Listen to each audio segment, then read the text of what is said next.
Welcome, Socks, to our first ever review of TLC's new show, Match Me Abroad. Let's meet our first king. His name's Harold. He's wearing a Flaming Skull t-shirt, and he means business. Too far to the left. I'm Harold. I'm from Los Alamos, New Mexico, and I'm 41.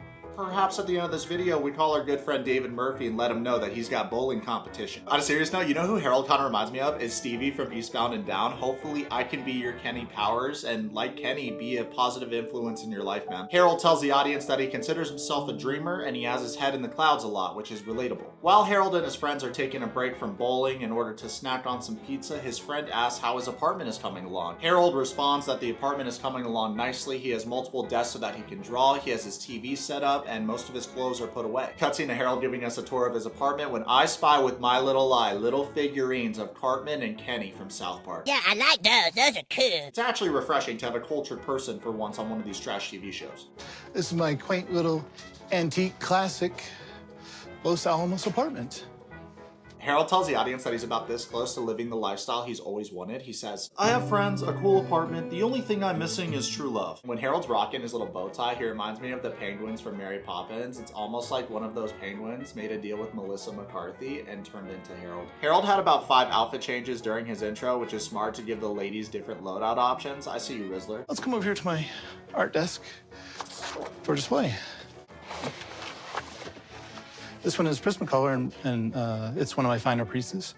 Yo, this dude is clean. That drawing goes stupid hard, huh? I was expecting it to be trash, especially after we got done reviewing Osama bin Laden. Everyone that says they're an artist on these type of shows is usually trash. This guy actually has skills. I want to buy this and hang this up in my room. After 10 seconds of investigation work, I found Harold's Instagram. I'm gonna message him right now. Hey Harold, hope all is well. I was wondering, did you sell that alien drawing you showed in the first episode of Match Me Abroad? If not, how much would you charge for it? I think it looks cool. Fun fact, Harold didn't respond to me and he left me on scene. Did it bother me? Yes. Did I go to bed crying about it? Probably. Harold says to the audience that up until 6 months ago, he was living with his parents in San Antonio. While there, he was trying to make a living as an artist. He shows a picture of when he was younger and admits that back in school days, he used to sit in the back of class and draw a lot. He adds that during lectures, when the teacher was talking, he would stare out the window a lot. And back then, they didn't have Spectrum, but they knew that something was wrong with him. Hearing Harold say this was a That's So Raven moment for me, where I was staring off into the distance because I did the same thing, except for I can't draw good. Harold tells the audience that at age 8, he was diagnosed with ADD without hyperactivity, and he is also autistic, but he manages it better now. I decided to make a career change in 2019 because it was very hard to date as an artist,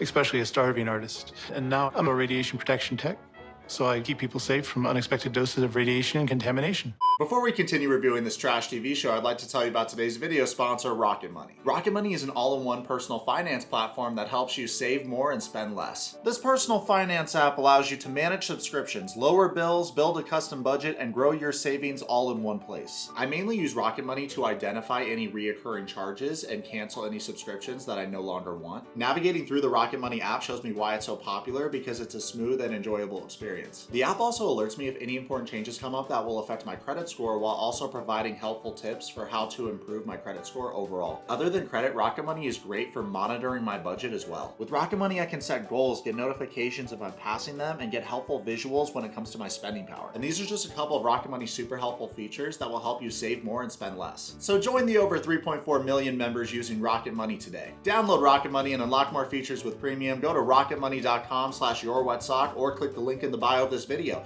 Big thanks again to Rocket Money for sponsoring today's video. Now let's get back to our featured program. He then shows us his rock collection. Dude has big time brick energy and I'm living for it. These are my rock collection.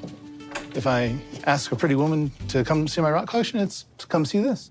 Yeah, Harold, I'm sure that gets the ladies wet. I recently started collecting crystals too. Let me show you. This is the first rock in my collection. It's clear quartz and it's good for memory enhancement. So whenever I forget something, I just put it right here and try to remember. I'm ready to move on to the next stage of my life.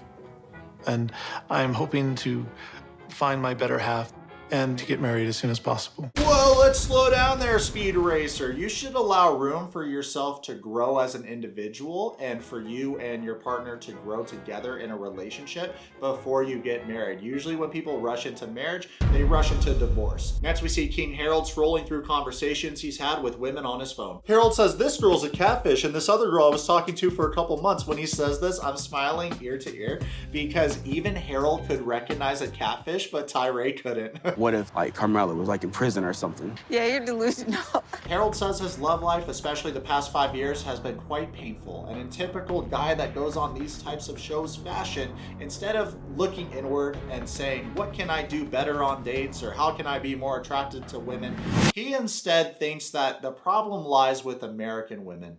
American women are just spoiled, they have too many wants and needs, and I just need to go date abroad. Harold says to the audience, American women, they're playing games. They are not serious. I have a hard time relating to other people when they don't say exactly what they want. And just like that, after only a couple of dates with American women that weren't a good match for him, Harold is convinced that all American women are the problem. He's on his way to becoming a passport bro, and he has his eyes set on Eastern European women. The reason why Harold has his heart set on Eastern European women is that he's heard that they're blunt and honest. I think the Czech women are very strong, beautiful, dominant women.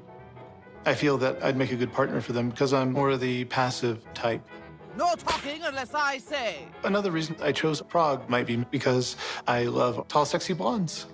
This kind of reminds me of our video that we made on Caesar, because right now Harold is signing up for a matchmaking service so that a matchmaker can find the right match for him in the Czech Republic. I decided to hire a professional matchmaker in Prague because a matchmaker will help vet women for me. And Katerina was just the best. I was looking at her credentials and they were top notch. Let me know what y'all think about this in the comments, but I feel like instead of signing up for a matchmaking service, you should just go on Bumble Friends, make a lot of friends in the Czech Republic. Go out bar hopping, clubbing, sightseeing with your friends, and along the way, I'm sure you'll meet some nice girls. Later in episode 1, we see Harold talk to his mother, and he informs his mother that he believes that love overseas is more genuine. Love overseas seems to be a lot more genuine.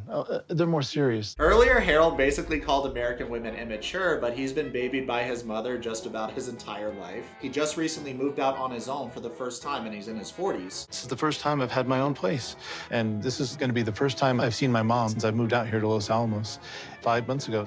And lastly, from the way that he's talking to his mother, it seems like he wants a foreign woman to come over and baby him like his mother. You seem like a nice dude, Harold, and we have a lot of hobbies in common. However, I do think that it's idiotic to write off all American women instead of looking inward and fix the things about yourself that are a natural vagina repellent. Not to mention, you're basing your search for love on a stereotype of women that you haven't met yet, which is incredibly immature. And you're not the only person. A lot of guys go on these shows and do that. Match Me Abroad episode 2, Harold lands in Prague and is eager to find his one true love. Harold has a new intro where he shows off his revolutionary fashion trend he's setting for himself, called Hawaiian t-shirts and suspenders. Harold admits to the audience that he's so happy to be in Prague, the city is so beautiful, and he's looking forward to having this first meeting with his matchmaker, Katerina. I feel good.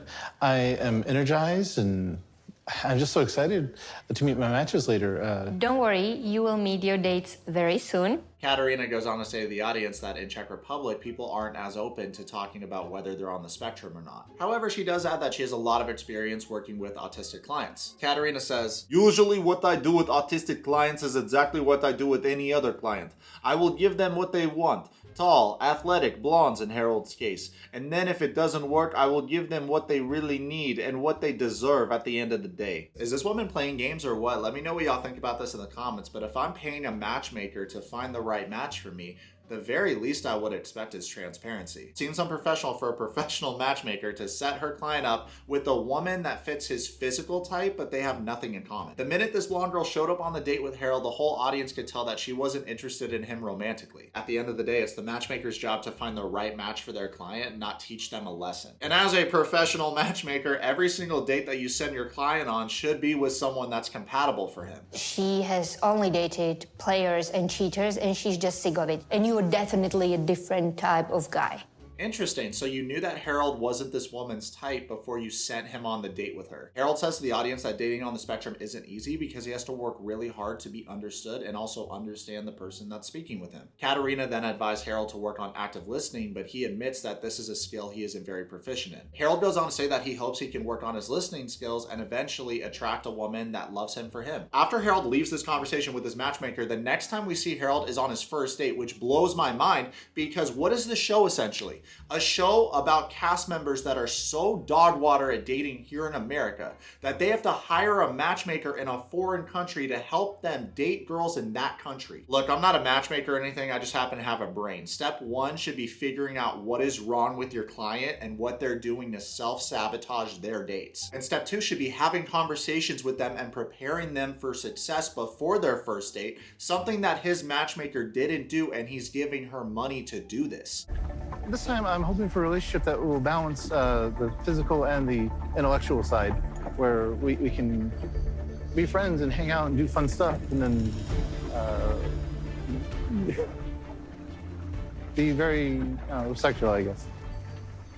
That right there is the face of a girl that absolutely wants to jump out of this boat and swim to shore. To be fair, even before this clip, it seemed like the girl wasn't feeling Harold's vibe, but she just stuck around to be on TV. Are there better ways to say what Harold said in this clip? Absolutely. Was he awkward on this first date? Yeah, but the majority of us have been awkward on first dates at some point in our life. Remember, Harold's 41 years old. He's been very sheltered his entire life. I'm not sure how many dates he's been on where he's in the middle of a lake and he's pedaling a boat while talking to a girl. Probably not a lot. Let me know what y'all think about this, but it's this woman's job, Capis Arena, to be a matchmaker. Why are you not playing to your client's strengths? If my client drew a picture like this, I'm thinking wine and painting for the first date. Or even better, for the first date, a picnic in the park. He brings a little sketchbook, preferably Lord of the Rings, and he says, hold up, babe, let me draw the most beautiful girl in the world. Sit still. Yo, I really lucked out. I can't believe I'm talking to the most beautiful girl in Czech Republic. So what kind of Netflix shows do you like? Oh, no way, you like true crimes? You should sit on my face and kill me. Just some casual conversation ideas while you're making this portrait for your girl. From watching clips of Harold, I've noticed that there's funnier and smoother ways to say what he's saying and get the message across better. I just think that he needs someone to point him in the right direction when it comes to conversations. Also, dress for success. You would never see someone from the Yourwetsock matchmaking service telling their clients to show up to a date with a Hawaiian shirt and American flag suspenders. Let's put a dead animal on you. Croc skin. Just about the only thing that the matchmaker did right was find a tall blonde for him to go on a date with, but that is so surface level when it's your job to find someone's match. If I'm the matchmaker, I'm pulling Harold aside and I'm saying, pretend I'm a girl and you're the guy. Let's have a casual conversation so I can prepare you for what's about to happen when you walk into this date. Harold also made the mistake of asking the girl he was on the first date with if she found him attractive or not. I don't know. Do you find me attractive? I'll just be blunt. Yeah. Again, please? I'll be blunt. Do you find me attractive? I don't know you so much. Social cues. Harold, if you ask a woman this question and she doesn't immediately respond with yes, then she's not attracted to you. It is in a way comedy gold that this man wanted to date girls in the Czech Republic because he claimed that they were blunt and honest. Yet she responded that she doesn't like flowers on men. His question was whether you find him attractive or not his outfit. None of us find his outfit attractive. Then to make matters more tilting, after a very awkward date, you ask this girl for her phone number instead of asking her if she has a hotter sister with a better personality. Could I get your phone number? How about if you get my number? That way, if you want to call me, and maybe you can just call me. If I would like to see you somewhere, I will find you. Clearly, Harold needs to work on picking up social cues, because if you're on a date with a girl and she makes this face, you probably shouldn't ask for her phone number because it's a waste of time. Harold said to the audience that he had fun on the date, but that didn't seem fun to watch from an audience member's perspective. Like, it just seemed awkward the entire time. For Harold, you deserve a girl that looks at you with stars in her eyes, and it's definitely not that girl. If I was Harold's pimp, I'd find him a socially awkward blonde girl that's never been able to draw good in her life, because usually when people can't draw good and someone can draw good, they're like, whoa, that's amazing. Like, they're that much more impressed by that. Imagine this, I'm running the show. Harold, your first date is in the park. You're doing your sketch. You give her a sketchbook. Hey, why don't we draw your pet together? Oh, you have a cat? That's so cute. I love animals. Let's draw your cat together. As you're drawing the cat, you give her pointers so that you can level up her skill that she's never been proficient in. This is gonna make you so memorable, because regardless of how the date goes, you offering help gives her a little glimpse into what a relationship with you is going to look like. Also, it was painfully obvious obvious that Harold was incredibly nervous on this first date because he's very much out of his element. He says to the audience, "I took Katerina's advice on active listening and I applied it. I feel like I listened to her and asked her a lot of questions. I tried to get a good dialogue going and wait for her to ask me questions, but she doesn't." I agree with what Harold said. If you watch the clip, you can tell that he's trying his best to keep the conversation going. The girl doesn't seem interested in him at all. I will say this date was a little tilting to watch because the incompetent matchmaker set him up with a model type and not a nice girl that's more compatible with him type. I blame her. During her intro, she came off incredibly negative, and she already made it sound like this was such an impossible task to set him up with a girl or find his match. It's like she was already making an excuse for her incompetence, which I don't really like because I think everyone in the world has something to offer and there's a match for every single person. And if anything, you shouldn't do the bare minimum. You should think these things through if you take your job seriously. Also, man, a little advice: don't talk right away on the first date about what your expectations are for your next relationship. Right now, you're trying to get to know this person. But hey, it's to be expected because Harold's the kind of dude that goes with his mom to an attorney office to ask the attorney about a prenup before first finding his future wife. Have you had this discussion with her that you were going to meet with an attorney? I haven't met her yet. Oh, okay. Yes, I haven't met her yet. You know what we should do? Because this matchmaker's so dog water, let's become his matchmaker. Let's take this guy under our Wetsock wing and let's coach him up on what to do versus what not to do on dates. I would love your help in the comments below. In our next episode, we're gonna review more of Harold's dates and we're gonna talk about his trip to the Czech Republic. Super thankful y'all watch my videos. Comment below, subscribe. Let's be friends, let's be friends. Follow me on Twitch and on Instagram right now.